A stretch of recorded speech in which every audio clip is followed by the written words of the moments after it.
Question number 15 अगर आप देख रहे हो, आपने जो भी मेरे को कहा मैंने ऐसे ही कह दिया गलत, चेक, क्योंकि मेरे को आपको बिजी करना था, क्योंकि मेरे को वहां जाके 2-4 डायलॉग सुनाने थे बच्चों को। मेरे पास आंसर, मुझे ऐसा याद है कि मैंने 0.03 मोल से क्यों मल्टीप्लाई कर रखा है। मैं कुछ गलती कर रही हूं? चेक करिए एक बार। क्या क्वेश्चन का, अच्छा आप कोई और पार्ट दे रहे होंगे, मैंने कोई और पार्ट कर रखा है शायद। नहीं, ए पार्ट। आप यही कह रहे थे 0.25। You were correct. मतलब मैंने इसीलिए बोल दिया था कि भाई मेरे को थोड़ी देर चाहिए, तो आप लोग एक बार घुस जाएं कि मैम गलत क्यों बोल के गई हैं। फर्स्ट पार्ट में वाई इट इज 4, क्योंकि 1/4 मोल है दोनों के। सी पार्ट मेरे लिए थोड़ी ज्यादा अटेंशन का है। आवाज आ रही है बच्चों? देखना, बीच में मेरे को माइक ऑफ करवाया गया था, मैं झाड़ लगा रही थी, तुम लोग सुन रहे थे। सो HCl और NaOH अब दोनों बराबर नहीं है।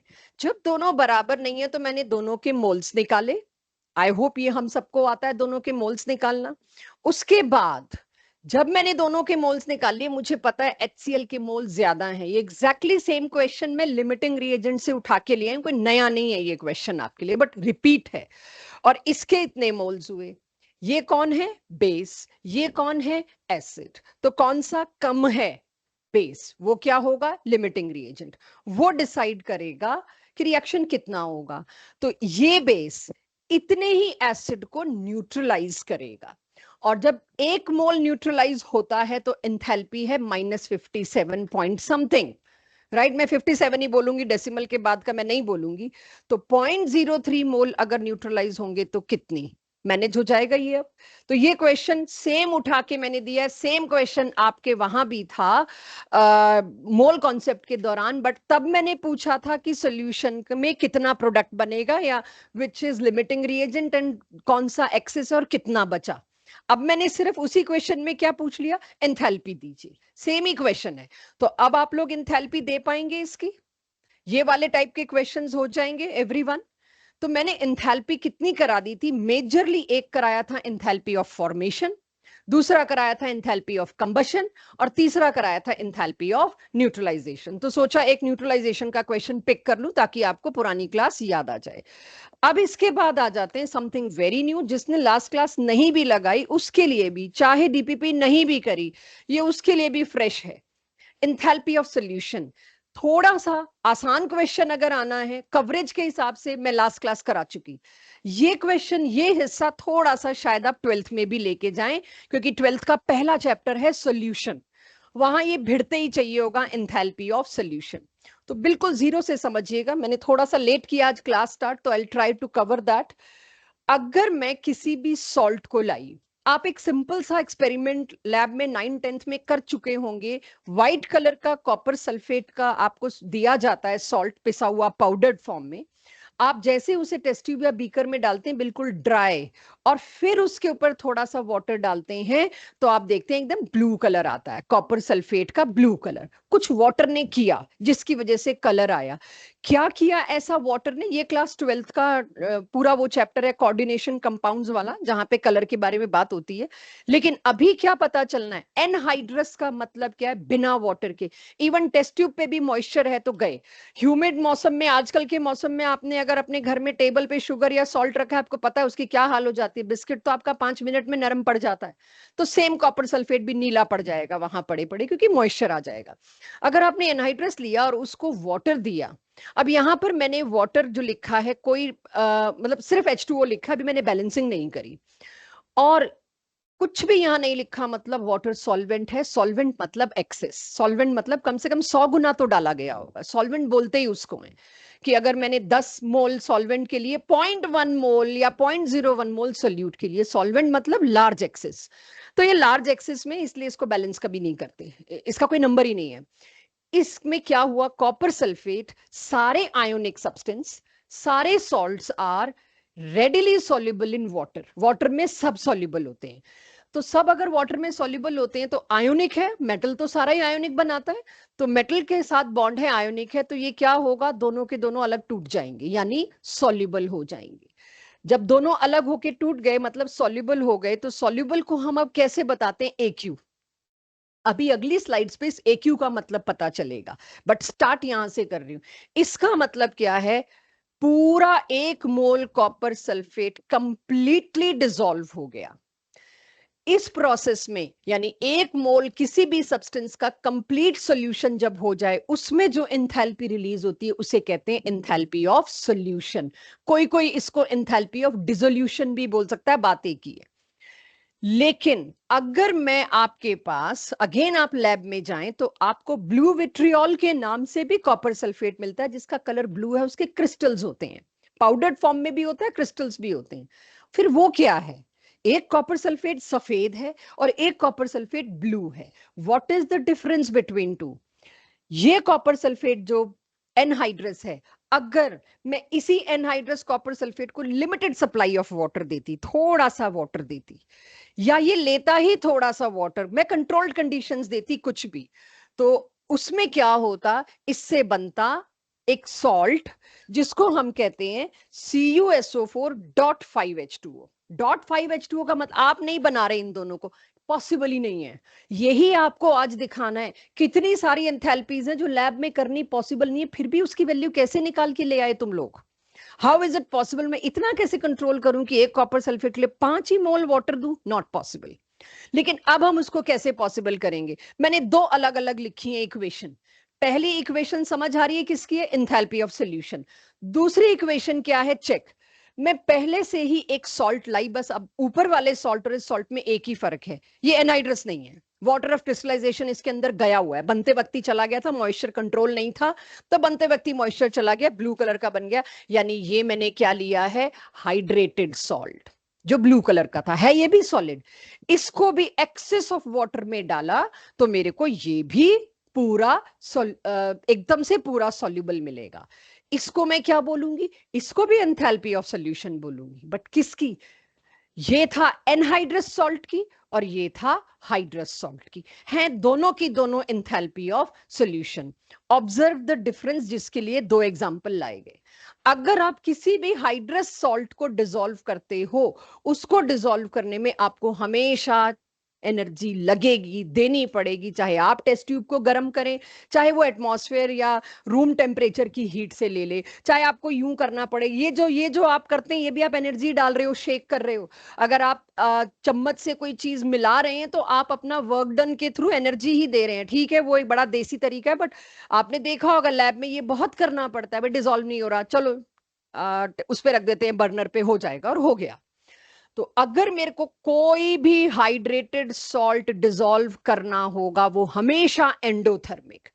कोई भी एनहाइड्रस सॉल्ट मेरे को डिसॉल्व करना होगा, वो एक्सोथर्मिक। अभी इसमें थोड़ा चेंज लाऊंगी, इसलिए लिखना मत, ये कोई भी वर्ड को मैं थोड़ा और स्पेसिफिक करूंगी।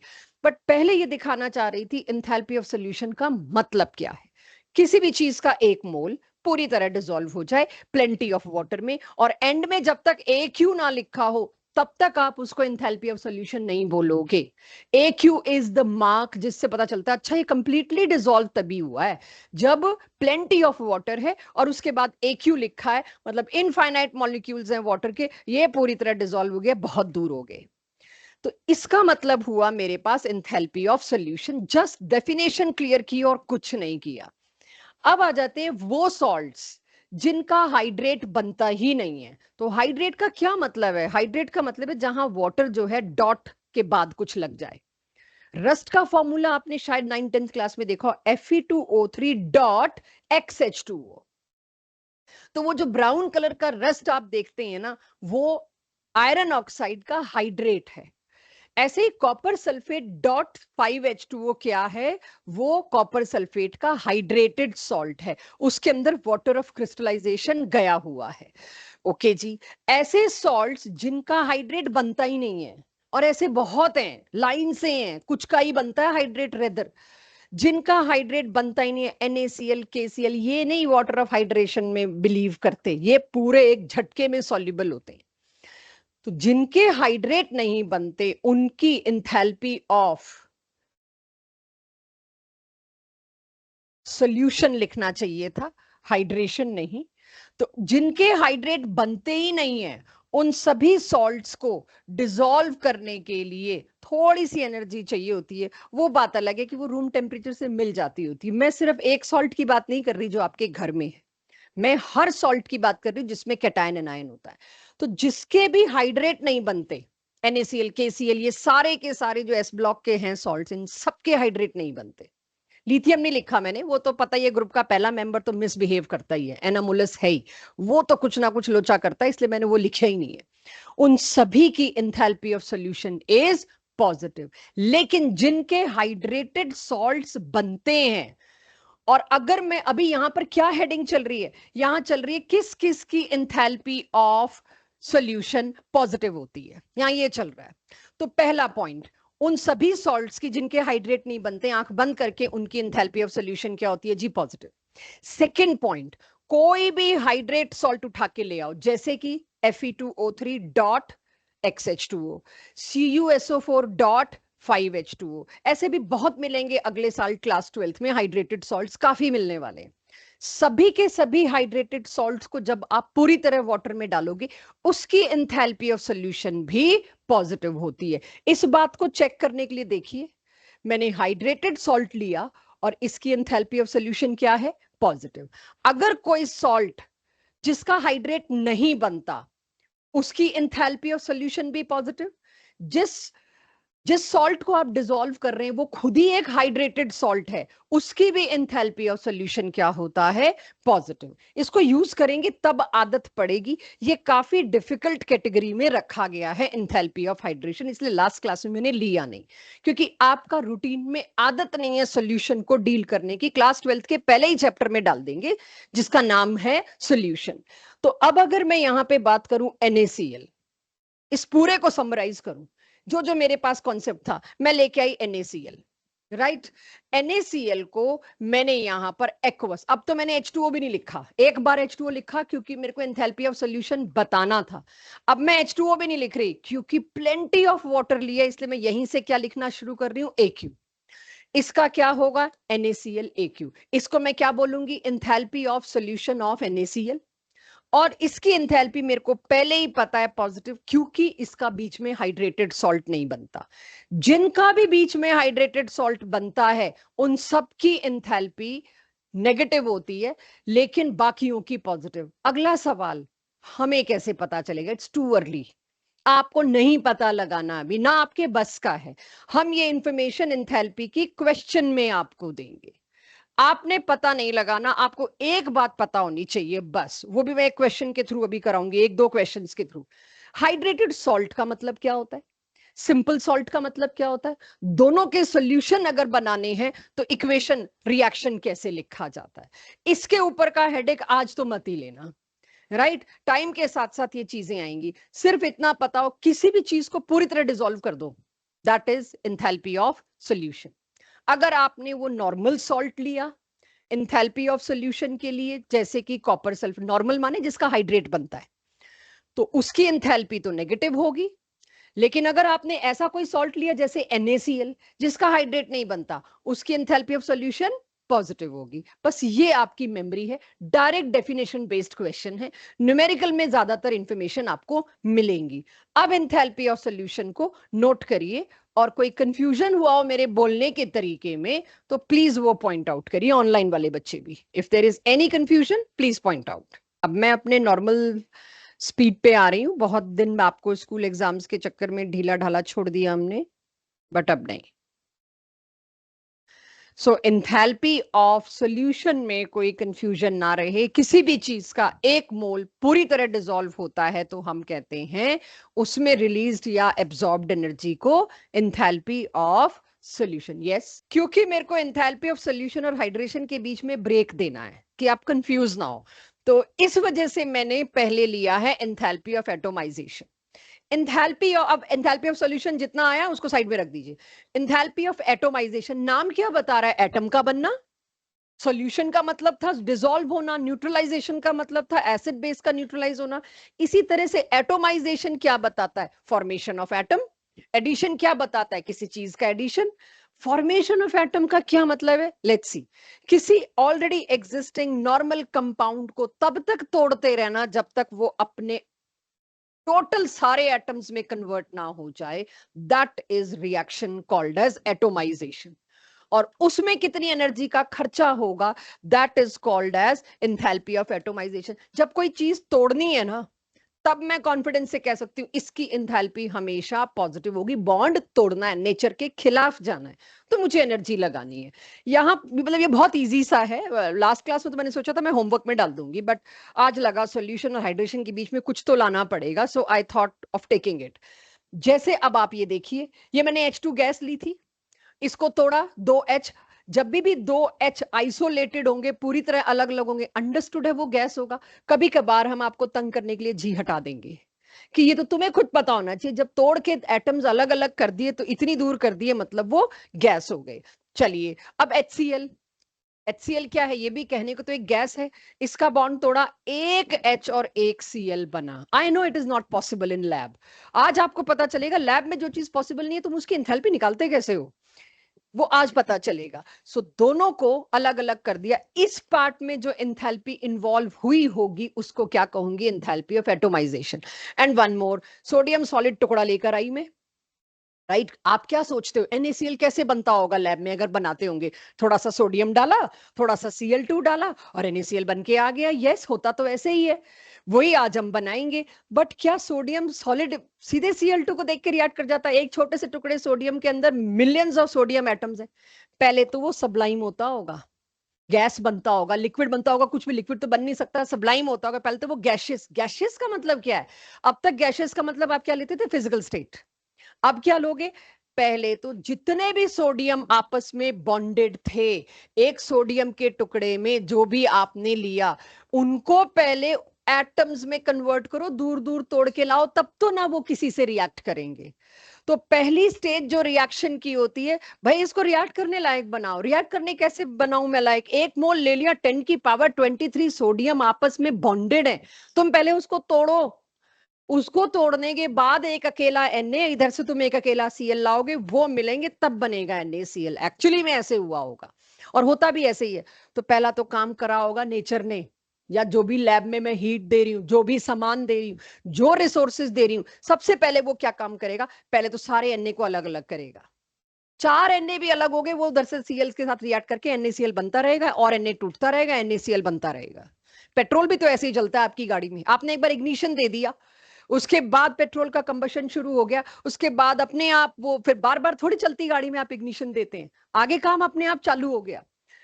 इसी तरह से अगर मैं कहूं ये रिएक्शन आज के बाद मैं क्या बोल सकती हूं? I can say it as enthalpy of atomisation. Yes, sublimation also, sublimation भी कह सकती हूँ। वो लास्ट क्लास में आपने देख लिया। अगर कंबशन का ही रिएक्शन दे दूं तो मैं कह दूंगी enthalpy of reaction and enthalpy of combustion one as the same thing. Yes, यहां पर मैं इसको एंथैल्पी ऑफ एटोमाइजेशन भी कह सकती हूँ और बाय चांस इसको एंथैल्पी ऑफ सब्लिमेशन भी कह सकती हूँ, हर जगह नहीं। फिर एक और एग्जांपल ले लेती हूँ मैं मीथेन का, राइट। मेरे साथ साथ अब नोट करना शुरू कर दीजिए। मीथेन में क्या किया है मैंने, देखना जरा, C+4H। इसका क्या मतलब है? तोड़ के इसका एक कार्बन अलग और 4 एटम H के भी अलग अलग। इसको भी मैं क्या कह सकती हूं? Enthalpy of atomisation. तो एंथैल्पी ऑफ एटोमाइजेशन आसान सी चीज थी और ये हमेशा पॉजिटिव है, इसलिए इसमें मेरे पास कोई ट्रिक नहीं है, कोई कंफ्यूजन नहीं है। हर जगह बस ये बात ध्यान रखना, एटोमाइजेशन का मतलब है एटम्स को अलग अलग आइसोलेटेड गैशियस कर देना। ये टर्म कहां सुनी है, आइसोलेटेड गैशियस? Ionisation enthalpy. आज पता लगेगा कि आयोनाइजेशन एंथैल्पी कोई जाके निकालता कैसे था। एक सोडियम में से एक इलेक्ट्रॉन निकाल के मैंने कोई मशीन लगा रखी थी जो मेरे को एंथैल्पी मिलती हो। आज आपको पता चलेगा मिलती कैसे हैं ये वैल्यूज, कहां से कोई ले आता है, किसने देखा इलेक्ट्रॉन निकलने पे एनर्जी कितनी लग रही है या डालने पे कितनी रिलीज हो रही है। ठीक है, करिए इसको नोट। इसके बाद जो नीचे 3 एंथैल्पीज है, that is totally your homework. I am not even going to talk about it. Although sublimation के बारे में मैंने काफी बात कर ली है, ये आपको खुद पता करना है। बुकलेट में, हमारे रोजमर्रा के डिस्कशन में बहुत आ जाएगा। What is the meaning of enthalpy of fusion? Fusion का मतलब होता है मेल्टिंग, सॉलिड से लिक्विड, वेपोराइजेशन गैस बनना लिक्विड से, और सब्लिमेशन सॉलिड से सीधा गैस बन जाते हैं। आखिरी एंथैल्पी, आखिरी तो नहीं, दो एक साथ लेनी पड़ेंगी, एंथैल्पी ऑफ हाइड्रेशन, राइट। तो एंथैल्पी ऑफ हाइड्रेशन जो आपने एक दो लोगों ने पॉइंट आउट भी किया, ये अब उस जगह की बात हो रही है। बिल्कुल पेन छोड़ देना, क्योंकि मेरी इनऑर्गेनिक केमिस्ट्री जो इसके बाद शुरू होगी 11th की और 12th की, उसमें किलो के भाव से है। और पीरियोडिसिटी चैप्टर में मैंने कुछ ट्रेंड छोड़े हैं, oxidising agent, reducing agent, redox का वेट कर रही हूँ। एंथैल्पी ऑफ हाइड्रेशन यहां का वेट कर रही हूं, लैटिस एंथैल्पी थोड़ा बहुत केमिकल बॉन्डिंग में बता दिया, बट उसके लिए भी यहां का वेट कर रही हूं। तो जो आपके पिछले चैप्टर्स में भी यूज हो रही हैं चीजें जो हम कर चुके हैं, उसको हम यहां लेंगे, किसी ना किसी तरह आप तक भी पहुंचाएंगे। तो पहले तो मेरे को इस शब्द का मतलब पता होना चाहिए, हाइड्रेशन का मतलब क्या है। What do I mean by hydration? Water का एडिशन, देख के यही लगता है। तो फिर सॉल्यूशन में क्या कमी थी? सॉल्यूशन था बल्क, अनलिमिटेड वाटर। बल्क में हजारों गुना ज्यादा कॉन्सेंट्रेशन में वाटर जब किसी सॉल्ट में मिला तो उसने उसको भी लिक्विड बना दिया, और वो कहलाता है सॉल्यूशन। लेकिन हाइड्रेशन का मतलब क्या है, कुछ लोगों की माने और काफी बुक्स में आपको मिलेगा, तो ये तो रिएक्शन विद वाटर कहते हैं। एक्चुअली वाटर रिएक्ट हुआ है जाके, ठीक है, वाटर के बॉन्ड नहीं टूटे। तो अभी इस पे मैं कोई स्टेटमेंट नहीं दे रही, मैं आपको हाइड्रेशन का मतलब बताती हूँ। Check, 1 mole of any substance, अगर जैसे 1 मोल ऑफ सब्सटेंस मैंने ये लिया, कोई भी सब्सटेंस, मतलब it can be ion, it can be salt, it can be anything. But अभी मैं एंथैल्पी ऑफ हाइड्रेशन, और हाइड्रेट वर्ड मत ले आना .5H2O, मैंने गैप इसीलिए दिया बीच में एटोमाइजेशन का, कि आप पिछला कुछ भी नहीं लाएंगे, दोनों में कोई मुकाबला नहीं है। बहुत नए तरीके से समझिए एंथैल्पी ऑफ हाइड्रेशन क्या है। एंथैल्पी ऑफ हाइड्रेशन है किसी भी चीज को वाटर अगर आके घेरता है बिना ट्रू बॉन्ड्स बनाए, बिना इलेक्ट्रॉन का लेन देन किए, तो उसको कहते हैं वाटर ने आके घेर लिया, मतलब सराउंड कर लिया। क्योंकि वो वाटर है इसीलिए उसको मैं क्या बोल देती हूँ, हाइड्रेट कर दिया। घेर लेने के लिए मतलब क्या है, सॉल्वेट कर दिया।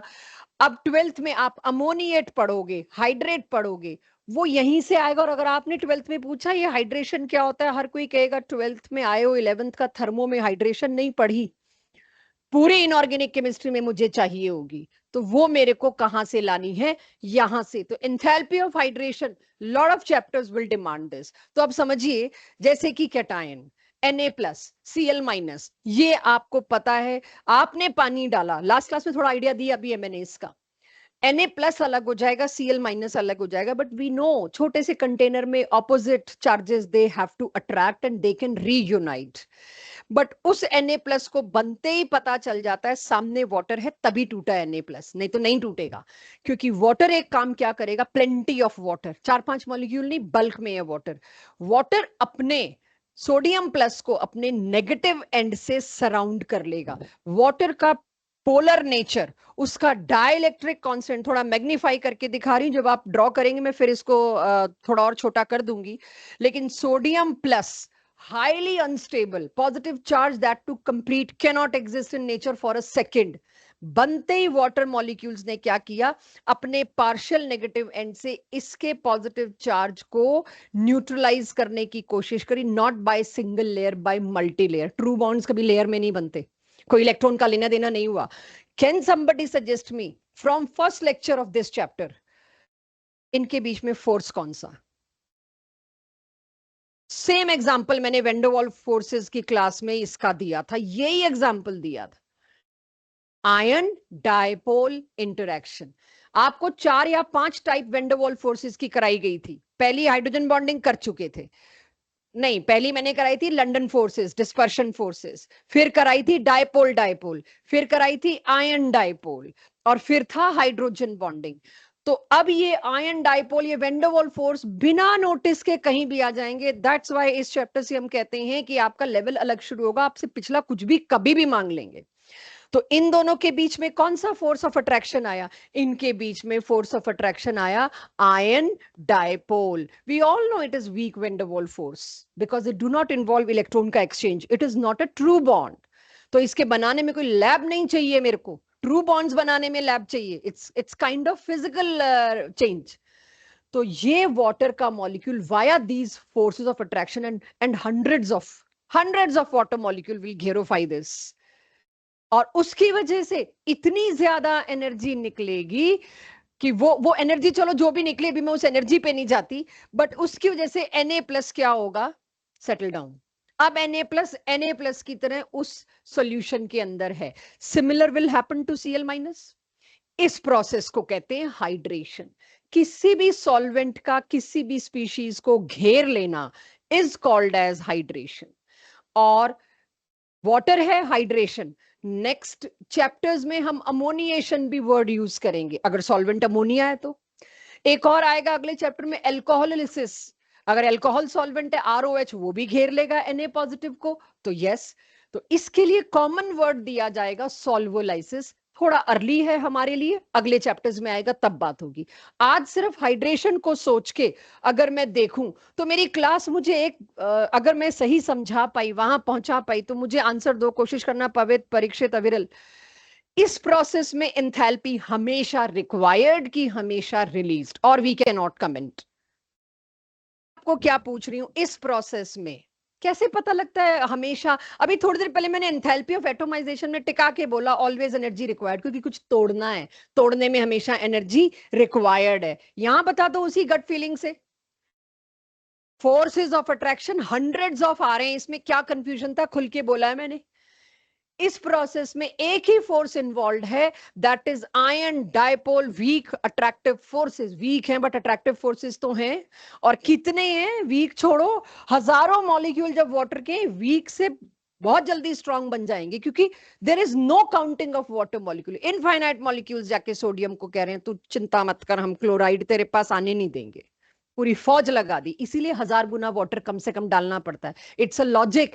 क्लास 12th में आप देखेंगे कि आप सॉल्वेंट की कॉन्सेंट्रेशन में चेंज रिपोर्ट ही नहीं कर पाओगे, केमिकल काइनेटिक्स में ही आएगा ये। जब रेट ऑफ रिएक्शन पढ़ेंगे तब हम कहेंगे पता तो है सॉल्वेंट 1000 गुना होता है। अब एक बाल्टी पानी में से तुम एक चम्मच पानी निकाल लोगे, पता भी नहीं चलना। तो सॉल्वेंट इतना सारा यूज होता है कि आपके पास इतने सारे फोर्सेस आ गए, कितने सारे फोर्सेस आ गए, दिख रहा है, काउंट नहीं कर सकती मैं। तो इसमें एंथैल्पी रिलीज्ड नहीं बोलूंगी मैं, enthalpy is released highly, very highly. सबसे ज्यादा अगर एंथैल्पी रिलीज्ड वाले केसेस आपको कोई कहेगा, न्यूट्रलाइजेशन वगैरह की बात नहीं कर रही, नॉर्मल उसमें ये आएगा पूरा। अब आगे आने वाला काम आप देखोगे हर जगह, क्लास 12th में और आने वाली क्लास 11th में हम एक ही बात बोलेंगे, कुछ ही कर लो, डिसाइडर तो हाइड्रेशन है। क्यों? हजारों में एनर्जी रिलीज करता है, बाकी कर रहे हैं 200 किलो जूल, 300 किलो जूल, ये सीधे 10,000 किलो जूल। तो तुम बाकी चीजें देखने की बजाय हर क्वेश्चन में आगे आप देखोगे, पहले चेक करोगे इसमें हाइड्रेशन तो नहीं है, बिकॉज हाइड्रेशन है तो फिर मैं किसी और एनर्जी को क्या ही देखूं, ये तो किलो के भाव निकल के आनी है। So it is not only released, highly released. अब हाइड्रेशन को बनाइए और जो मैंने बताया उसमें आपको जो इंपॉर्टेंट लगता है वो लिखिए। इसमें एनर्जी हमेशा रिलीज्ड होती है इन केसेस में। दिमाग चलाना चाह रहे हैं, मुझे बताओ इन दोनों में से किस में एंथैल्पी ऑफ हाइड्रेशन ज्यादा रिलीज होगी? देखूं, कुछ कुछ कुछ गट फीलिंग चली, पिछले 4 चैप्टर में बहुत जान मारी है आप लोगों ने भी। भी इंडिया पाकिस्तान के मैच में तुम ऑस्ट्रेलिया को जिताओगे, CL नेगेटिव। मैंने पूछा इन दोनों है, बाई गॉड मन किया 2 थप्पड़ लगाऊं उठा के। ऐसी बेवकूफियां करने के लिए बस पहले 4 महीने ठीक होते हैं, हम भी बच्चों को ग्रूम कर रहे होते हैं थर्मोडायनेमिक्स से। बिहेव। 12th में आ गए हो तुम अब, CL-। क्यों? Mg2 पॉजिटिव क्यों? तो अब मत कहना हाइड्रेशन समझ नहीं आया, कंफ्यूज हो गए, वो तुम्हारी प्रॉब्लम। मैग्नीशियम 2+, क्योंकि जो चार्ज है उसी की वजह से तो आयन डाइपोल अट्रैक्शन है। चार्ज आपने कर दिया डबल, तो अट्रैक्शन नहीं डबल हो जाएंगे, enthalpy released will be high. ये ट्रेंड मैंने पीरियोडिसिटी में नहीं लिया, और अगर किसी ने कोई और बुक उठाई होगी करने के लिए उनको ये मिला होगा। As we move down the group across the period, slow slow I will come up to this. अभी नहीं, बट अभी इतना आपको इस लायक बना दिया कि अब आप क्वेश्चन अटेम्प्ट कर लोगे। चलो जब ये सही दे दिया तो एक और दे दो। डाउन द ग्रुप क्या लगता है एंथैल्पी ऑफ हाइड्रेशन बढ़ेगी कि घटेगी? ये वाली रो, जैसे जैसे मैं नीचे जा रही हूँ ग्रुप में, कैटायंस की ही बात हो रही है, कभी कैटायंस पे ही सोचा, आयन डाइपोल पे। जैसे जैसे मैं ग्रुप में नीचे जा रही हूँ, एंथैल्पी ऑफ हाइड्रेशन बढ़ेगी, निकलनी कि घटेगी? डिक्रीज। क्यों? करेक्ट आंसर क्यों? साइज बढ़ गया तो क्या हुआ? चार्ज तो सबसे प्लस प्लस प्लस प्लस 1 है। Lithium cation, sodium cation, potassium cation, rubidium cation, caesium cation, है तो सब पे plus plus plus plus. Charge density, जितने बड़ी बॉल पे पॉजिटिव चार्ज फैल जाएगा उतना कमजोर हो जाएगा। मैं लिख रही हूं यहाँ पे, डोंट वरी। मैं प्रॉपर लिख रही हूं, उसको आप नोट करना। तो इतने से आपने देखिए निकालने को हम सारा कुछ पिछला निकाल गए। तो अब आप किसी और बुक से भी अगर पीरियोडिसिटी चैप्टर करोगे, मैंने तो डीपीपी पे नहीं दिया, मैंने तो इसके लिए अलग डीपीपी बना रखी है कि तब दूंगी जब सही टाइम होगा। तो एंथैल्पी ऑफ हाइड्रेशन अगर इतना नोट हो गया हो तो मैं ट्रेंड भी दे रही हूं आपको। पहले ये बताओ ये क्या है, ये मैंने बताया नहीं, सोचा इतना तो बच्चे खुद कर लेंगे, गलत सोच लिया क्या? देखना, तो भी मैं हाइड्रेशन बोल सकती हूँ, वाटर ही जा रहा है ना, इसको भी मैं हाइड्रेशन बोल सकती हूँ। ठीक है, पार्शियल है, पूरा नहीं। पूरा हाइड्रेशन तो तभी है जब एक्यू लगता है, बट इसको भी अगर कोई कहे तो एग्री करना, वो रिएक्शन पे डिपेंड करेगा। क्वेश्चन में इंफॉर्मेशन दी जाएगी, ऐसे आपसे पजल नहीं कराया जाएगा बताओ कौन से वाला, हम कोई हिंट ना दें, नहीं, विल गिव यू रिएक्शन।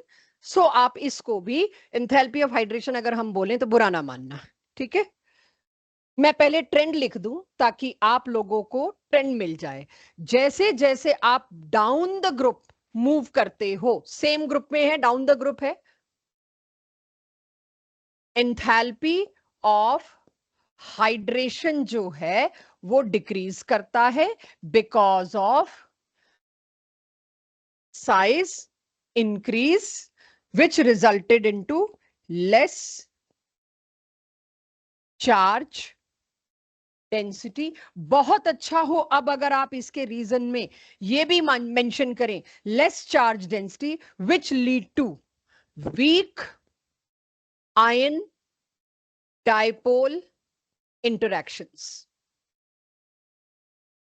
जितना आप इन फोर्सेस को अपने कॉन्वर्सेशन में लाएंगे उतना ही इनकी आदत पड़ेगी, वरना वो एक कॉपी के पन्ने पे रह जाएगा।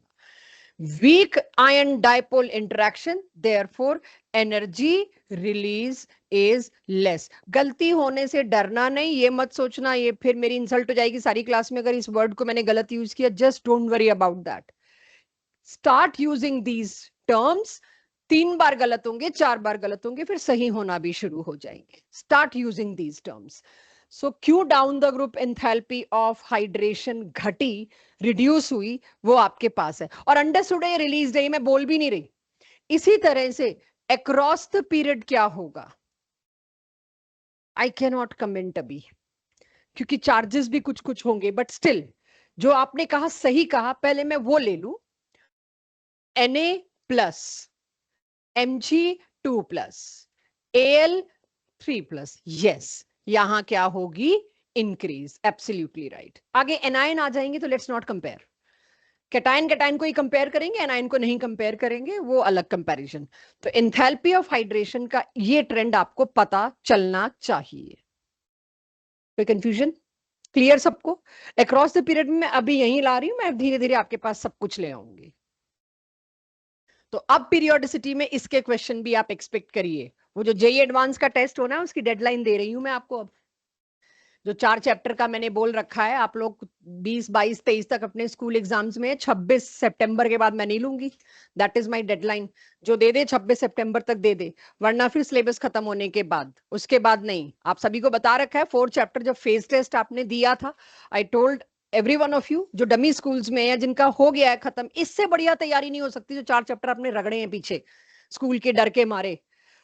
अब आपको एडवांस का पेपर देने के लिए जो मैंने 4 चैप्टर का बनाया, गिविंग यू डेडलाइन 26 सितंबर। अपने कंफर्ट जोन से आइए, दीजिए। 18 में से 4 क्वेश्चन भी सही हो जाए ना, that's a good thing. At least आपने एक्सपोजर लिया कि एक्चुअली जेई एडवांस में क्वेश्चन कैसे आते हैं। तो वो एक्सपोजर इज नेसेसरी, मार्क्स 1-2 महीने में आने लग जाएंगे। अब इसके बाद में आ जाती हूँ, जो हाइड्रेशन चल रहा था उसका last enthalpy for this chapter जो मुझे पढ़ानी है, बाकी तो अंडरस्टूड वाली हो जाएंगी। लैटिस ये मैं पहले पढ़ा चुकी हूँ केमिकल बॉन्डिंग में, बट मैं रिवाइज करने का मौका लेना चाहूंगी, इसलिए मैंने इन्वॉल्व कर लिया। मैं चाहती तो इसके आगे होमवर्क लिख सकती थी, बट मैंने क्यों नहीं लिखा, क्योंकि लैटिस एंथैल्पी जब केमिकल बॉन्डिंग में कराई थी उस दौर में आप लोएस्ट डॉट स्ट्रक्चर में भयानक उलझे हुए थे, और आप लैटिस एंथैल्पी की बजाय ज्यादा प्रेशर लोएस्ट डॉट स्ट्रक्चर पे डाल गए थे। तो let's take it one last time for 2 years. Lattice enthalpy क्या होती है? लैटिस किसको कहते हैं? क्रिस्टल को। जो क्रिस्टल बन के आता है उसको लैटिस कहते हैं, राइट? क्रिस्टल लैटिस, और उसको शॉर्ट कर दिया लैटिस। किसी भी क्रिस्टल के फॉर्मेशन को कहा जाता है क्रिस्टल लैटिस। क्रिस्टल काट के, अंडरस्टूड है क्रिस्टल है तो काट के हमने वर्ड ले लिया लैटिस। अगर किसी भी लैटिस का 1 मोल नेचर में बनता है, चाहे वो वॉल्केनिक इरप्शन के दौरान बन रहा है, चाहे आपने sugar syrup, concentrated sugar syrup आग पे रख के वो चाशनी बनाई है बहुत गाढ़ी और उसको ठंडा होने छोड़ दिया और 2 दिन बाद देखा तो जो भी कंटेनर है उसकी वॉल पे उसके क्रिस्टल चिपकने शुरू हो जाएंगे, तो उसमें वो भी तो लैटिस ही बन रहा है। तो 1 मोल लैटिस के बनने में कितनी एनर्जी रिलीज होती है उसको कहते हैं लैटिस एंथैल्पी। इसको जनरली क्लासिकल फॉर्म में बता रही हूं, यू के सिंबल से लिया गया, you can not change it. Lattice enthalpy का सिंबल यू चल रहा है। कितनी एंथैल्पी रिलीज होगी सोच के देखिएगा। किससे? मैंने Na और Cl नहीं लिखा है। अगर मैं Na सॉलिड और Cl2 गैस से NaCl बनाती तो वो एंथैल्पी ऑफ फॉर्मेशन होता लास्ट क्लास। किसी भी एक चीज का 1 मोल बनना अपने एलिमेंटल स्टेट वाले कंपाउंड से। लेकिन यहां क्या है, लैटिस एंथैल्पी फिर से रिवाइज करिए, क्योंकि जो केमिकल बॉन्डिंग में आपने लैटिस एंथैल्पी पढ़ा था वो इतना ही पढ़ा था जो मैंने अब तक बोला। किसी भी लैटिस के 1 मोल बनने में जो एनर्जी रिलीज होती है उसको कहते हैं lattice enthalpy. Rather chemical bonding में मैंने आपको ये बोला था, बच्चे डिस्ट्रक्टिव होते हैं, तोड़फोड़ में काफी विश्वास रखते हैं, इंजॉय करते हैं, वो याद जल्दी होता है। तो 1 मोल NaCl तोड़ने में जितनी एनर्जी लगेगी उसको भी लैटिस एंथैल्पी कह सकते हो। अब तो आप जानते हैं रिएक्शन उल्टा कर दिया तो साइन उल्टा हो गया। तो लैटिस एंथैल्पी की दोनों डेफिनेशन कॉन्फिडेंस से दीजिए जो आपको पसंद आती है। 1 mole of lattice is broken down, हमने उसको तोड़ दिया, उसमें जो एनर्जी देनी पड़ी वो है lattice enthalpy. Reverse is also true. 1 mole of lattice अगर बना तो उसको हम कहते हैं लैटिस एंथैल्पी, निकलने वाली एनर्जी। लेकिन इसमें कहीं मैंने बात नहीं करी थी केमिकल बॉन्डिंग में तोड़ के क्या बनाए या किससे आपने बनाया है, दैट वाज मिसिंग। तो मेरे रिएक्शंस में प्रॉब्लम आ जाएगी। तब तो बस मैंने ऐसे कह के काम चला लिया। 1 mole of NaCl, 1 mole of any lattice is formed from its gaseous isolated ions. इसके आयन से जब बनता है तब कहते हैं लैटिस एंथैल्पी। और आप इसी का उल्टा लिखोगे कि NaCl का लैटिस तोड़ना है भाई, कितनी एनर्जी लगेगी? लैटिस तोड़ के बनाना क्या है पहले ये बताओ। लैटिस तोड़ के बनाने हैं उसके आयंस, अच्छा तब कहोगे इसको लैटिस एंथैल्पी, ये याद रखना। तो इसीलिए अब मैं इस डेफिनेशन पे स्टिक करूंगी। तब केमिकल बॉन्डिंग में आप उतने ग्रूम नहीं थे जितने अब हो गए होंगे आफ्टर फेज टेस्ट कि यस चीजों को कैसे पकड़ना है। जितना भी डिफिकल्टी है उसको पहले ले ले, इजी चीज को बाद के लिए रखें। सो लैटिस एंथैल्पी का मैंने एक ये आपको इक्वेशन दे दी। किसी की भी लैटिस अब बनाना है कोशिश करिए अगेंस्ट द एक्सपेक्टेशन जाइए। बच्चों से उम्मीद की जाती है तोड़ने वाले को याद रखेंगे, अब आप बड़े हो गए, अब आप जोड़ने वाले को याद रखेंगे कि जब कैटायन एनायन एक एक मोल मिल के एक मोल लैटिस बना लेंगे एनर्जी रिलीज होगी। भाई इसमें एनर्जी क्यों रिलीज होगी? ऑलवेज। क्यों? मैं बता रही हूं, इट इज ऑलवेज रिलीज्ड। क्यों? यस। और हाईली रिलीज, तो वो क्यों? Ionic forces, electrostatic forces of attraction, इससे बड़ा फोर्स तो है ही नहीं कोई। तो इसमें रिलीज्ड छोटा वर्ड है, लिखा ही है, it is always released. Release छोटा वर्ड है इसलिए हाईली रिलीज्ड। बट अब क्वेश्चन, ये मैंने बहुत देर लगा दी लैटिस एंथैल्पी समझाने में, इसमें आपसे क्या एक्सपेक्टेड है? मेरे से जो एक्सपेक्टेड था मैंने कर दिया। किसी लैटिस के बनने में ज्यादा एनर्जी रिलीज हो रही है, मतलब फोर्सेस ज्यादा स्ट्रॉन्ग रहे होंगे तभी ज्यादा एनर्जी रिलीज हो रही है, मतलब लैटिस बहुत स्ट्रॉन्ग, उसका मेल्टिंग पॉइंट बहुत हाई होगा, तोड़ने में भी आपकी उतनी ही जान निकलेगी। तो if greater negative lattice enthalpy release is more, obviously negative मतलब रिलीज इज मोर, यानी वो लैटिस काफी स्टेबल था। So what I am expecting now after doing this, इतने एलैबोरेशन के बाद आपसे इतनी सी बात एक्सपेक्टेड है सिर्फ आगे 12th तक। एक क्रिस्टल है ए जिसकी लैटिस एंथैल्पी इतनी, एक क्रिस्टल है बी जिसकी लैटिस एंथैल्पी इतनी, ढूंढना होगा कौन सा ज्यादा स्टेबल और क्यों। ये आपसे एक्सपेक्टेड है। आपने किसी को पढ़ाना नहीं, जिसने किसी को पढ़ाना है उसको ये पता होना चाहिए कैसे पढ़ाया जाता है। मेरा काम यही था, आपको उस कॉन्सेप्ट को लगाना है, आपने कहीं पढ़ाना नहीं है जाके। तो -1000 जितनी ज्यादा एंथैल्पी रिलीज हुई वो क्रिस्टल, वो लैटिस उतना ही ज्यादा स्टेबल बना, उसको तोड़ने में आपको उतना ही एफर्ट करना पड़ेगा। सो ये लैटिस एंथैल्पी का मतलब है। अब मैं डीपीपी के क्वेश्चन पे शिफ्ट हूं या कुछ कॉन्सेप्ट पे आऊं, नॉट डीपीपी, सॉरी अभी नहीं। आज जब तक मेरे को तसल्ली नहीं होगी आपके कॉन्सेप्ट चेक करके, तब तक मैं नेक्स्ट टीपीपी स्टार्ट नहीं करूंगी। पहले मैं अपने लेवल पे सेटिस्फाई होंगी तब करूंगी। सो वो प्रेशर ना आप लीजिएगा ना मैं ले रही हूं। इसमें जो भी कुछ है ट्रबल दीजिए अगर है तो। लैटिस एंथैल्पी किसकी ज्यादा होगी किसकी कम होगी, मैं केमिकल बॉन्डिंग में करा चुकी हूँ फर्स्ट लेक्चर में, फर्स्ट सेकेंड लेक्चर में। याद दिलाना कोई मेरे को, वहां मेरा लास्ट एग्जाम्पल जो था वो मैं लिख देती हूँ। इन दोनों में से किसकी लैटिस एंथैल्पी ज्यादा? दोनों ही क्रिस्टल हैं। क्यों? चार। फोर्सेस ज्यादा, फोर्सेस ज्यादा तो एनर्जी रिलीज ज्यादा। गुड, याद था, वेरी गुड। ये सारी एंथैल्पी की थ्योरी आपकी एक राउंड खत्म हुआ। जितनी भी मैं 2 क्लासेस से एंथैल्पीज ला रही थी, टाइप्स ऑफ एंथैल्पी, एंथैल्पी है क्या, हीट कंटेंट, आज तीसरा लेक्चर है एंथैल्पी को। आपको मैंने बताया था 3 लेक्चर लगते हैं। तो लेट्स सी मैं तीनों आज चीजें कंप्लीट करा, ये तो मैं लगभग कंप्लीट करा चुकी हूँ डीपीपी 4। अब इस सारी एंथैल्पी को पढ़ने के बाद मैं खड़ी कहां हूं, मैं पहुंची कहां हूं, मैंने करना क्या है। किसी भी प्रैक्टिकली इम्पॉसिबल रिएक्शन की एंथैल्पी भी आप निकाल सकते हैं। बस पेपर पे लिख के दो मेरे को इस रिएक्शन की एंथैल्पी चाहिए। अब हमारा यही होगा काम कि अब हम सवाल पूछेंगे इसकी एंथैल्पी चेंज क्या है, इसका एंथैल्पी चेंज क्या है, जो प्रैक्टिकली पॉसिबल नहीं है। अब सोच के देखो, लैटिस एंथैल्पी प्रैक्टिकली निकालनी पॉसिबल है? एक डब्बे में मैंने सोडियम कटायन रख रखे हैं, एक डब्बे में मैंने क्लोराइड एनायन रख रखे हैं, मैं दोनों में से ला के मिला के एक मीटर लगा के रख रखा है, वो बता देगा मेरे को एंथैल्पी क्या है। किधर से लाओगे एक डब्बा सोडियम पॉजिटिव? कहां से लेके आ रहे हो आप Cl नेगेटिव? प्रैक्टिकली पॉसिबल ही नहीं है। फिर भी उसकी एंथैल्पी निकाल पाना is the chapters research, is the first law contribution. तो अब हम देखेंगे किसी भी रिएक्शन की एंथैल्पी निकालनी, चिंता मत करो, उनके फॉर्मेशन की ले आओ। लास्ट क्लास में यही डीपीपी कराई है मैंने आपको। किसी भी रिएक्शन की मैं आपसे एंथैल्पी पूछ लूं, मुझे नहीं पता लैब में जाके वो होता भी है कि नहीं, पॉसिबल भी है, उसका सामान भी मिलेगा कि नहीं, लेकिन अगर उसमें इन्वॉल्व सारे प्रोडक्ट्स की एंथैल्पी ऑफ फॉर्मेशन ले आओ आप, माइनस सारे रिएक्टेंट्स की एंथैल्पी ऑफ फॉर्मेशन, आधों की तो जीरो ही होती है, आप निकाल के दे दोगे। आपको लास्ट क्लास में जितनों की मैंने एंथैल्पी ऑफ फॉर्मेशन रिएक्शन निकलवाई, आपको पता भी नहीं है वो लैब में हो भी सकता है कि नहीं, लेकिन आपने निकाल के मेरे को दे दी। That's the quality of the research, कि आपको जरूरत नहीं है अब लैब में जाके सोचने की कि कितनी एंथैल्पी होगी। We are giving you some calculations and formulas. और ये उस जमाने में है जिस जमाने में स्मार्टफोन, स्मार्ट टीवी और ये सब कुछ, कंप्यूटर नहीं होता था, ये यहीं से निकला है सब कुछ। तो दूसरा मेथड क्या है, यानी कि मेरा टारगेट क्या है अब आज की क्लास? लास्ट ईयर में देखूं तो एक ही झटके में हुआ था ये। इस साल आपको पता है आपको बिल्कुल थर्मोडायनेमिक्स पेम्पर कर करके पढ़ाना पड़ रहा है, क्योंकि आप लोग स्कूल एग्जाम्स में स्लो स्लो कराना पड़ रहा है।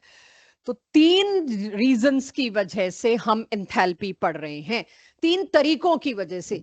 और सिग्निफिकेंस क्या है? सिर्फ एक। फायदा क्या है? किसी भी रिएक्शन की एंथैल्पी अब आप निकाल सकते हो 3 तरीकों से। फर्स्ट मेथड में लास्ट क्लास में करा चुकी थी, आज मौका मिलेगा तो रिवाइज कराने के लिए एक छोटा सा क्वेश्चन निकाल लूंगी बीच में से।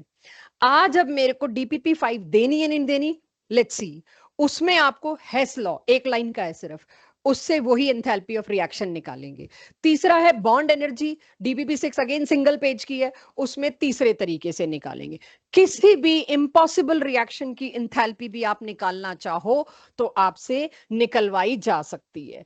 तो डीपीपी 4 का कोई भी क्वेश्चन बीच में मैं जरूर लाऊंगी, क्योंकि मैंने टेस्ट में भी डाला है एक आधा क्वेश्चन, कि आपको लास्ट क्लास का याद आ जाए। सारी enthalpy of products minus enthalpy of reactant, last class में इसके अलावा कुछ किया नहीं था, वो समेशन वाले के अलावा हमने वही किया था। तो अब मेरे को डीपीपी अगली की तैयारी तो शुरू करनी है, मेरे को सिग्निफिकेंस तो उठाना है। मैंने एंथैल्पीज क्यों पढ़ी सारी, तो अब आपके पास आता है हेस लॉ। ये आपको ऑलरेडी पढ़ाया जा चुका है, बस नाम नहीं दिया था मैंने। एंथैल्पी की थ्योरी में ऑलरेडी मैं आपको ये दे चुकी हूं। आपको याद होगा मैंने आपको कहा था कि इस रिएक्शन की एंथैल्पी है +100, मेरा हाथ देखिएगा। इस रिएक्शन की एंथैल्पी है +100, इस रिएक्शन की एंथैल्पी क्या है?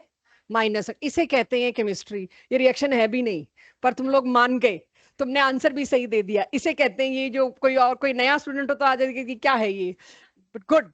इसको कहते हैं हम, अब जेलिन हो गए, अब आप मेरी चीजें समझ रहे हो।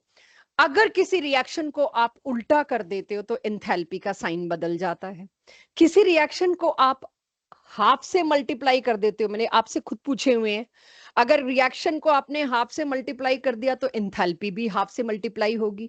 डबल कर दिया कंटेंट को तो एंथैल्पी भी डबल होगी। यही सब अब हमने करना है। थ्योरी सारी पहुंच चुकी है आपके पास। हेस लॉ ने क्या कहा, यही हेस लॉ का कहना था, थोड़ा सा डिफरेंट वे में।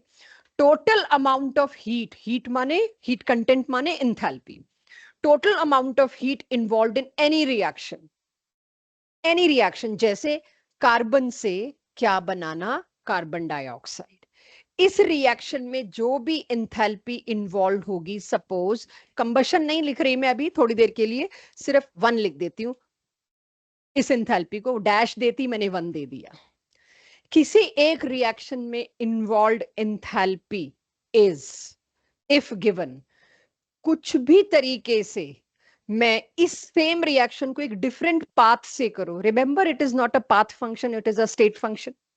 ये भी आपको सारा कराया जा चुका है। तो हेस लॉ ने यही कहा, अगर आप कोई एक रिएक्शन, यानी इनिशियल स्टेट क्या है, कार्बन और ऑक्सीजन, फाइनल स्टेट क्या है, कार्बन डाइऑक्साइड, आप एक तो उसको डायरेक्ट लेके आ रहे हो, एंथैल्पी चेंज डेल्टा H1, एक आपको इनडायरेक्ट दूसरे रास्ते से लेके आ रहे हो। पहले कार्बन और ऑक्सीजन पार्शली कंबस्ट हुए, कार्बन मोनोऑक्साइड बना, तो कार्बन मोनोऑक्साइड में सर्टेनली इसका हाफ यूज हुआ होगा, फिर बचा हुआ हाफ O2 यहां यूज हुआ और कार्बन डाइऑक्साइड बना। तो ये एक, तब तक मैं कैसे पढ़ाती थी आपको, आपको कहा था अभी तो थर्मोडायनेमिक्स है जी, ए और बी, आप इस रास्ते से आओ ए से बी, आप इस रास्ते से आओ ए से बी, दोनों में एंथैल्पी चेंज बराबर होगा। एक में भी आप कम ज्यादा कर दोगे तो हम तो एनर्जी क्रिएट कर जाएंगे। ये आपको स्टेट फंक्शन का मतलब बताया हुआ था। तो अब उसी थर्मोडायनेमिक्स को थर्मोकेमिस्ट्री में लगाना है। इसको मैंने दूसरे पाथ से 2 स्टेप वाले रास्ते से लाई, स्लो रास्ता था जो भी था मेरे पास। इसका एंथैल्पी चेंज क्या होगा, डिफरेंट होगा, तो मैंने 1 2 3 लिख दिया। XYZ आज के टेस्ट में मिल जाएगा, यहां मैं 1 2 3 लिख रही हूं। फाइनल से इनिशियल जब सेम है, regardless of path, total enthalpy change should be same, agreed. इसका मतलब delta H1 is equals to delta H2 plus delta H3। करना क्या है इसका, मैंने इन 3 में से अगर कोई भी रिएक्शन ऐसा है जो प्रैक्टिकली लैब में पॉसिबल नहीं है और आपके दिमाग में है, वो मान लीजिए ये लैब में पॉसिबल ही नहीं था, आप फिर भी निकाल के दे दोगे मेरे को। क्यों? क्योंकि लैब में जो 2 पॉसिबल थे वो तो थे आपके पास, आपने सिर्फ ये ट्रायंगल बनाना है।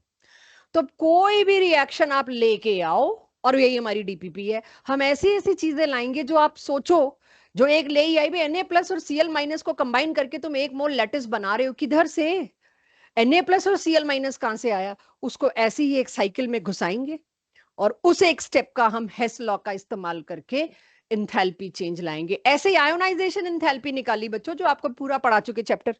एक एटम में मोस्ट लूजली बाउंड इलेक्ट्रॉन को बाहर निकालने में कितनी एनर्जी लगी, अरे भाई किसने कौन निकाल पाया, एक अकेले एटम आइसोलेटेड गैसेस में हम गए, हमने इलेक्ट्रॉन निकाला और हमने नापा हमें कितनी एनर्जी इस्तेमाल करनी पड़ी, रिक्वायर्ड एनर्जी कितनी थी, वो इसका कंट्रीब्यूशन था। तो आप सोचो, उस वक्त अगर आप लोगों में से बहुतों ने, हैं हमारे पास बहुत क्यूरियस बच्चे, बहुतों ने पूछा था क्या ये बता सकती थी उस वक्त, नहीं बता सकती उस वक्त, तो यही कहना पड़ता है वेट आगे के लिए।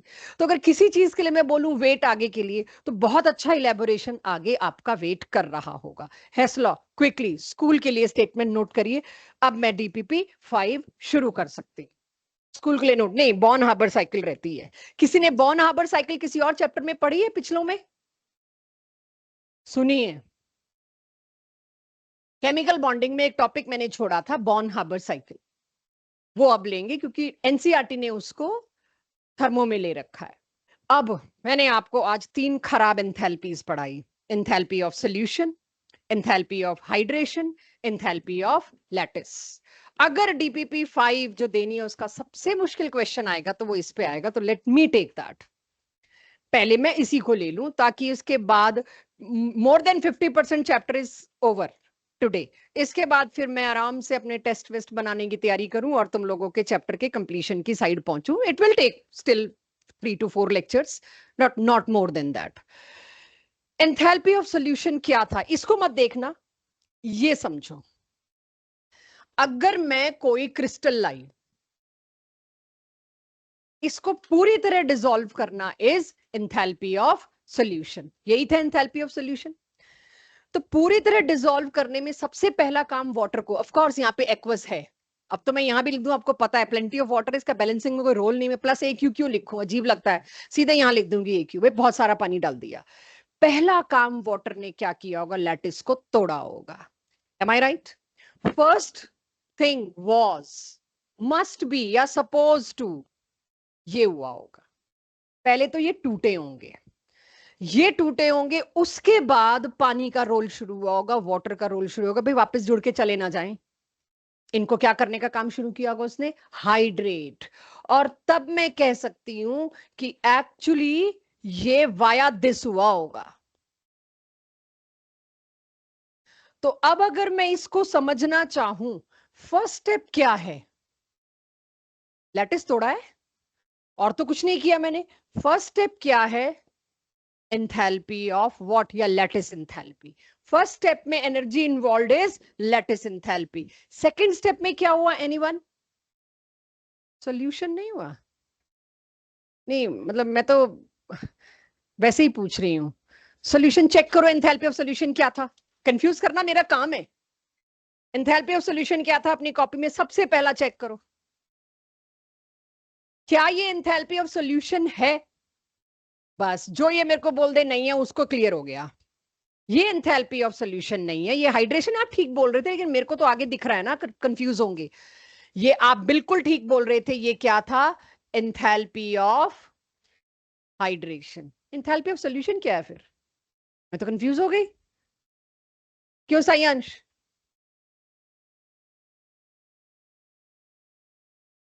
ये है एंथैल्पी ऑफ सॉल्यूशन, इन दोनों का सम। ये है आपका सॉलिड से सीधा डिसॉल्व होना, एक mole was enthalpy of solution. तो can I say enthalpy of solution is actually sum of these two. तब तक डिसॉल्व नहीं होगा जब तक पहले वो लैटिस ना तोड़े, और फिर वो हाइड्रेशन ना करे, तब तक डिसोल्यूशन नहीं होगा, सॉल्यूशन नहीं होगा। इस डीपीपी का जो आज एक और अब ऐड हो गई आपके खाते में, एक ही डाउट मेरे पास आता है हर साल, लास्ट क्वेश्चन है शायद, सेकंड लास्ट, वो इसी पे है। तो मैंने इसको सबसे पहले ही लेना शुरू कर दिया कि वो डाउट ही ना आए आपके पास, एटलीस्ट अटेम्प्ट तो कर सको, गलत सही बात की बात है। अब आप सोच के देखो, आपसे मैं पूछती हूँ, लैटिस एंथैल्पी निकालनी है मेरे को। लैटिस एंथैल्पी का क्या मतलब है, इसको इसमें कन्वर्ट करना कोई तरीका ही नहीं है मैं इन दोनों को अलग अलग रख सकूं। मैं आपसे क्या कहूंगी, तुम ना मेरे को एंथैल्पी ऑफ सॉल्यूशन लाके दो और मेरे को एंथैल्पी ऑफ हाइड्रेशन लाके दो, मैं ये निकाल दूंगी, यही कहूंगी। या ये चाहिए, ये दोनों लाके दो। कोई एक तो ऐसी है जो आप नहीं निकाल पा रहे, बाकी दो आपने कहीं से उठा के ले आए, कहां से वो अभी मत पूछना, अभी स्टार्ट हुआ है। कहीं से भी बाकी की दो ले आओ, तीसरी मैं तुम्हें दे दूंगी। ये है हेस लॉ, इसकी वजह से मैं ये दे पाई। तो अब अगर मैंने ऊपर आपको समझाया, अब मेरे क्वेश्चन में NaCl की जगह कोई और क्रिस्टल आ जाएगा। NaCl तो पढ़ाने में आया, मैं देने में कोई और क्रिस्टल दे बैठूंगी आपको कि थोड़ा डिफिकल्टी लेवल क्रिएट करूं। तो कैन आई से नाउ कि एंथैल्पी ऑफ ये देखिए, सॉरी, क्रिस्टल, क्रिस्टल को एक स्टेप में डिसॉल्व कर दिया, इसको क्या बोलूं इस पूरे को, डिसोल्यूशन या एंथैल्पी ऑफ सॉल्यूशन। बट ये एक्चुअली दो रास्तों से हो रहा है, lattice as well as hydration. तो आप इन तीनों में से कोई दो देंगे आपको, हम आपको तीसरा निकालना होगा। के लिए चैप्टर की फाउंडेशन खत्म हो जाएगी, क्योंकि अब आप कॉमन प्लेटफॉर्म पे आ गए चीजों को लेके। What is Born Haber cycle, of course after the name of the scientist. क्या मतलब है इसका? अभी आपने हेस लॉ में भी तो एक साइकिल ही बनाई, दिस इज व्हाट, जहां से शुरू हुए वहां पे आने का मतलब साइकिल है। अब आप सोच के देखिए, एक इस रिएक्शन को देखना, नोट करने से पहले लंबा चौड़ा है इसलिए सब यहीं रहना, इसको देखो और मुझे बताओ, क्या ये एंथैल्पी ऑफ फॉर्मेशन जैसा दिखाई दे रहा है? एंथैल्पी ऑफ फॉर्मेशन है किसी भी चीज का एक मोल बनना from its element in their standard elemental state. तो मैंने Cl2 लिखा होगा और मैंने Na लिखा होगा, it should be balanced also. तो ये एंथैल्पी ऑफ फॉर्मेशन है, और ये मेरे लिए इजी है पता लगाना, मैंने पता लगा ली और आपको क्वेश्चन में डाल के दे दी, भाई इसकी एंथैल्पी ऑफ फॉर्मेशन इतनी है। लास्ट क्लास में हमने काफी क्वेश्चंस में ऐसा किया। ओके, अब हम सोचते हैं ये हुआ कैसे होगा, बना कैसे होगा, एक ही झटके में लिख तो दिया, इसके कुछ स्टेप्स रहे होंगे, वाया समथिंग बना होगा। पहले तो Na सॉलिड को तुमने सबलाइम किया होगा। क्यों भाई, सोडियम को सबलाइम किए बिना रिएक्ट कैसे करा सकते हो, सारा जुड़ा हुआ है। पहले तो तुमने Na को सबलाइम किया होगा, तो सबलाइम किया होगा तो उसमें एंथैल्पी कौन सी इन्वॉल्व होगी। अच्छा, सब्लिमेशन हमेशा रिक्वायर्ड ही होगा, जैसे बॉइलिंग हमेशा रिक्वायर्ड है, मेल्टिंग हमेशा रिक्वायर्ड है, एंडोथर्मिक है, ये भी एनर्जी रिक्वायर्ड होगी। तो हम एंथैल्पी ऑफ सब्लिमेशन की वैल्यू देंगे, साइन नहीं देंगे, खुद सोच लेना, प्लस लगेगा, सब्लिमेशन तो हमेशा ही प्लस। गैशियस, अब बन गया गैशियस आइसोलेटेड एटम। अब सारे सोडियम एटम एक एक करके अपना इलेक्ट्रॉन रिलीज करेंगे, because they need to attain nearest noble gas configuration. अब तो वो गैस बन गए, निकल सकते हैं। तो उससे क्या बना, कैटायन।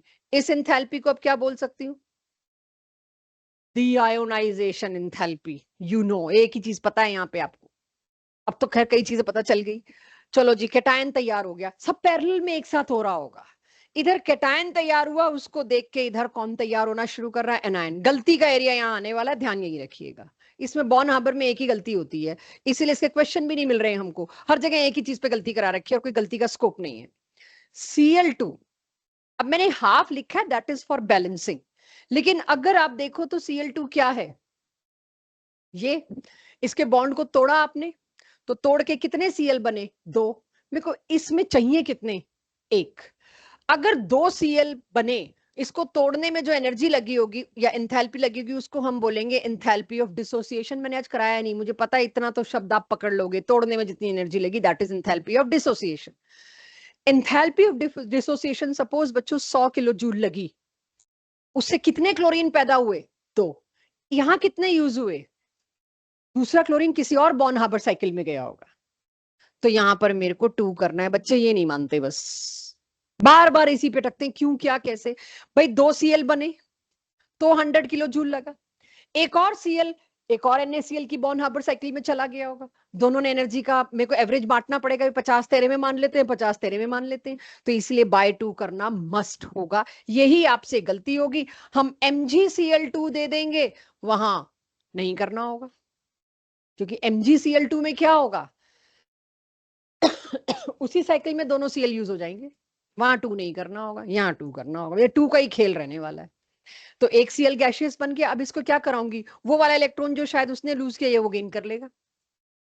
यहाँ कौन सी enthalpy, electron gain enthalpy, always released, this is always required, this is required, this is required.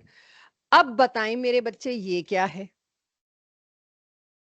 Lattice. वो तो यू लिखा है, गलती होगी मुझसे, बट कैटायन और एनायन का जितना रिक्वायरमेंट है, एक एक मोल इस केस में, उससे लैटिस का बनना वाज लैटिस एंथैल्पी। अगर आप ध्यान दो तो लैटिस एंथैल्पी यही थी। बॉर्न हार्बर साइकिल बढ़िया करके क्लियर कर देता है एंथैल्पी ऑफ फॉर्मेशन और लैटिस एंथैल्पी में फर्क क्या है। एंथैल्पी ऑफ फॉर्मेशन है अपनी स्टैंडर्ड एलिमेंटल स्टेट से बनाना, और लैटिस एंथैल्पी क्या है, अपने आयंस के एक एक मोल से बनाना। ये बॉर्न हार्बर साइकिल बन गई। अब आपके पास मेरा पहला सवाल या पहला एप्लीकेशन हेस लॉ का। इफ somebody ask you, क्योंकि ये तो मेरे को नेक्स्ट टू इम्पॉसिबल दिख रहा है पता लगाना लैब में, और लैटिस एंथैल्पी पे क्वेश्चन छाप दिए हमने पता नहीं कितने, ये कोई कैसे बता सकता है लैब में Na+ और Cl- कहां से ला सकता है कोई।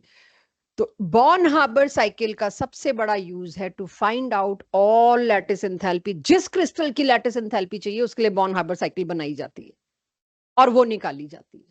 मुझे पता है ये कैसे निकाली जाती, इनके लिए भी कोई बनती होगी साइकिल ऐसे ही, ये अदरवाइज जाके कोई सोडियम से एक इलेक्ट्रॉन निकाल के नहीं नाप के लाया है, ऐसे ही इसके लिए भी निकाली जाती होगी। एनीवेज, लैटिस एंथैल्पी अब मैं कैसे निकालूं, चेक एवरीवन, इसकी जो एनर्जी गिवन होगी that is equal to sum of all this. यही करा है हमने, एक स्टेप में जो हुआ और ये 5 या 6 स्टेप में हुआ, सारे स्टेप्स की एंथैल्पी को ऐड कर दो, must be equal to this. Sign की बात बाद में करूंगी।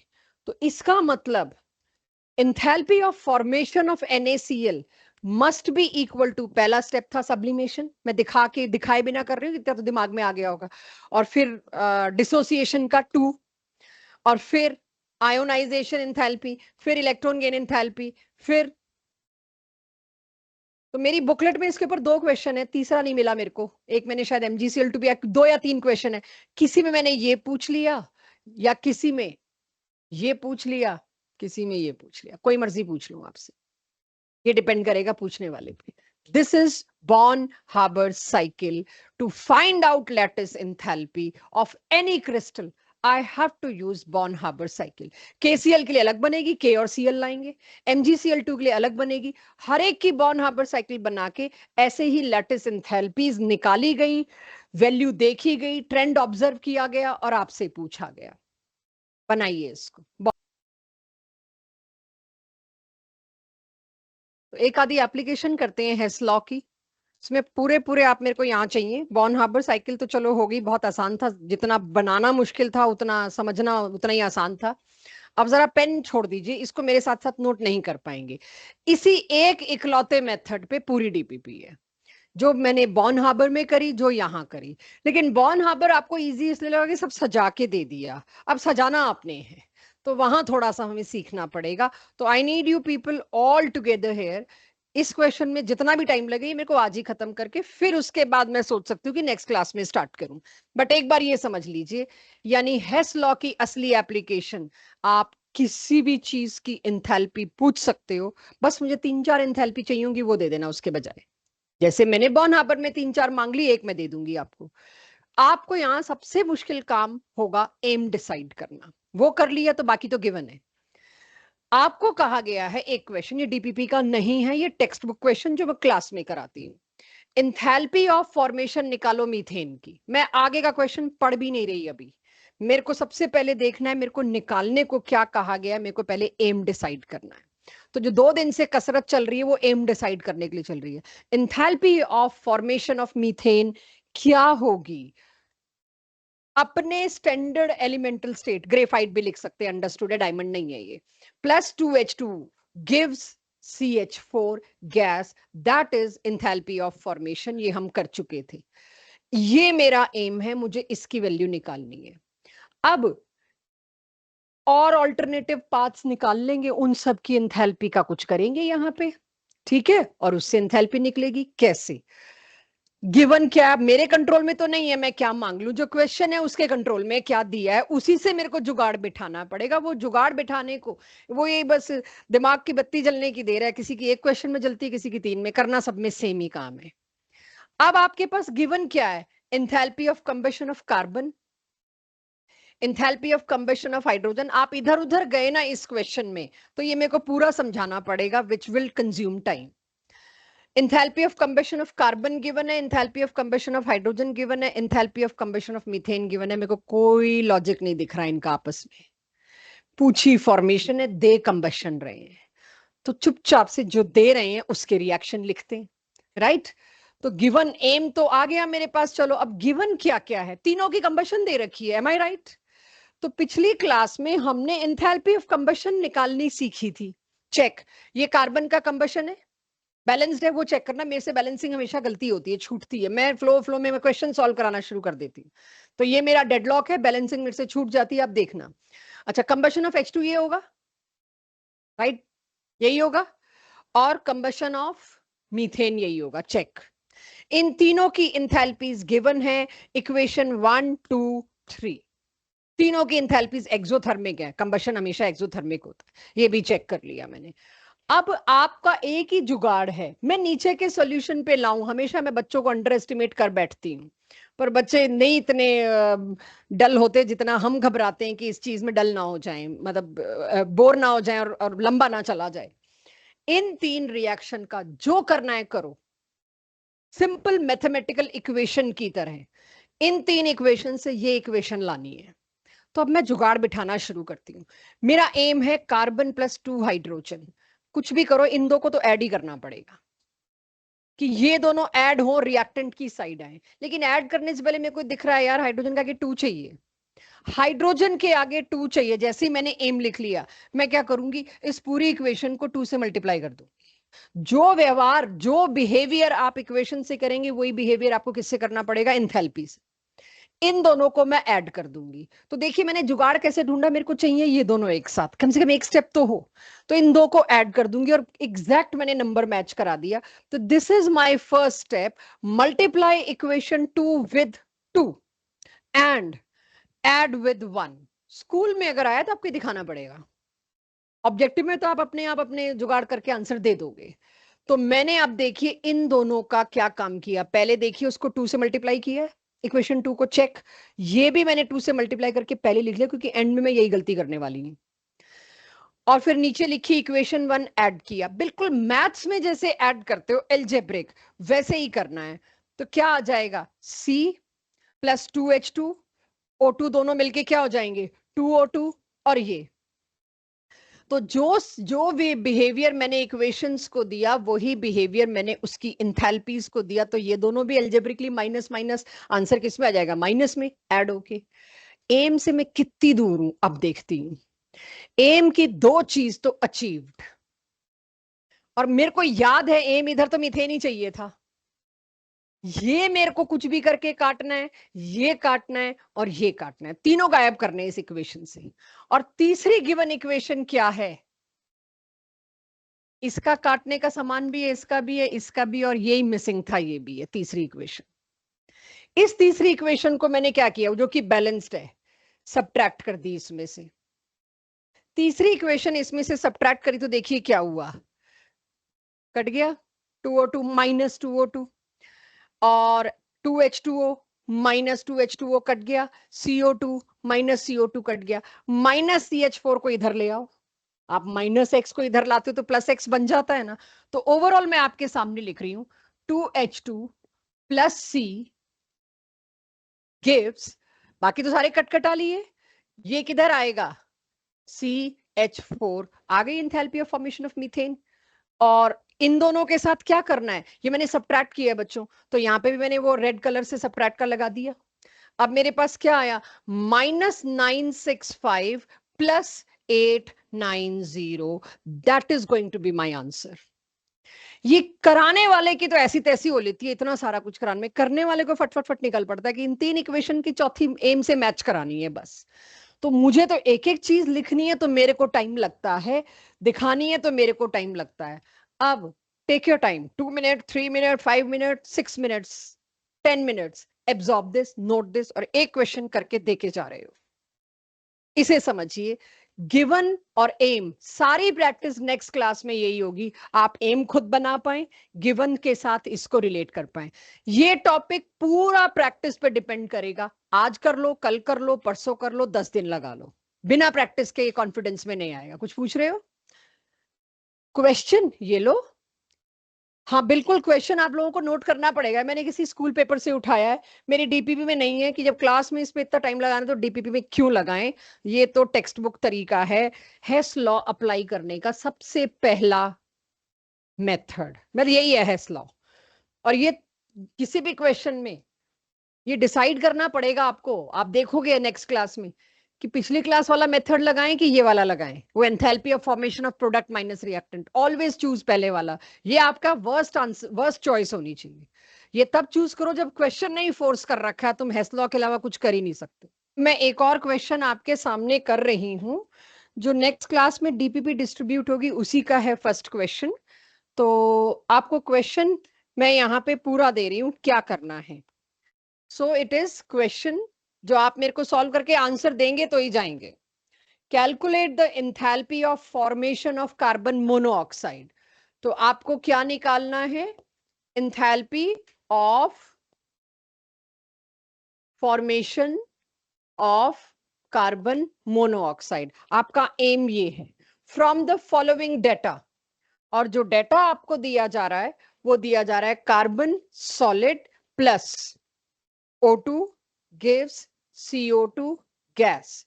दूसरी इक्वेशन आपको डेटा में दी गई है, मैं दोनों की वैल्यूज लिख रही हूं बच्चों एक बार, carbon monoxide gas plus O2, half O2 sorry, gives carbon dioxide gas. Equation 1 और 2 आपको दे दिया है।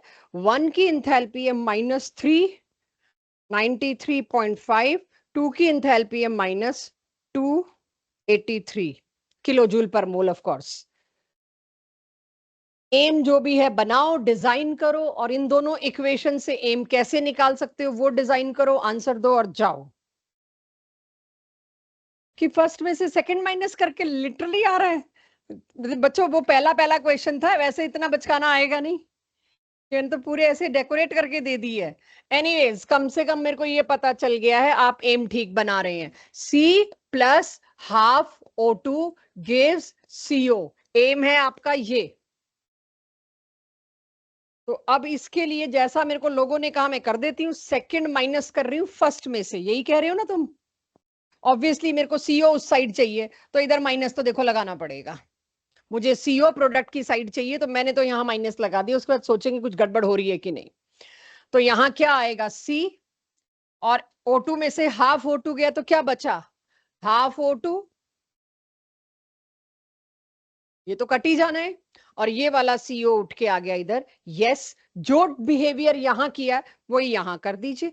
-393.5 minus -283, result will be something in negative. This is how Hess law goes. ये पहला क्वेश्चन था। इसके बाद आप ये नहीं कह सकते मैं एम बनाना नहीं आया और इक्वेशन का खेलना नहीं आया। जब मैं 4-5 इक्वेशन दे दूंगी, टाइम जरूर लगेगा, लेकिन ये डुएबल क्वेश्चन है, इसमें गलतियां नहीं होती, बट इसकी कवरेज थोड़ी कम है।